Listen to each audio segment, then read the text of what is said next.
Dall'Inghilterra al Veneto con curiosità e intraprendenza.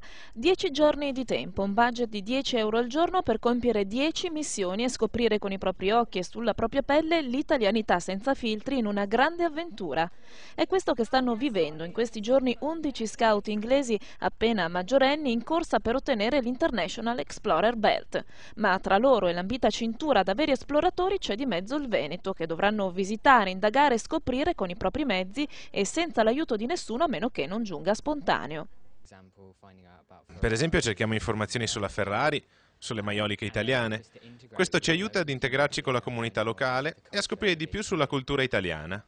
Scopo reale di questa esperienza di scautismo internazionale è venire a conoscenza della popolazione italiana, dei veneti, delle particolarità delle regioni del nord Italia, ma oltre alla scoperta del cibo e di tutto ciò che sta dietro i più banali cliché legati al nostro paese, questi giovani sono tenuti a compiere servizi utili per la comunità in cui si trovano, a conoscerne le opinioni riguardo temi d'attualità, a confrontarsi sulle eventuali differenze con la loro cultura d'origine, ad intervistare e ad essere intervistati. È la mia prima volta in Italia. Decisamente i posti sono bellissimi e abbiamo scoperto cose mai viste. Ma la cosa più importante per noi è stato conoscere la gente. Con noi sono stati tutti molto amichevoli e ospitali e quindi siamo davvero grati a tutti coloro che abbiamo incontrato finora.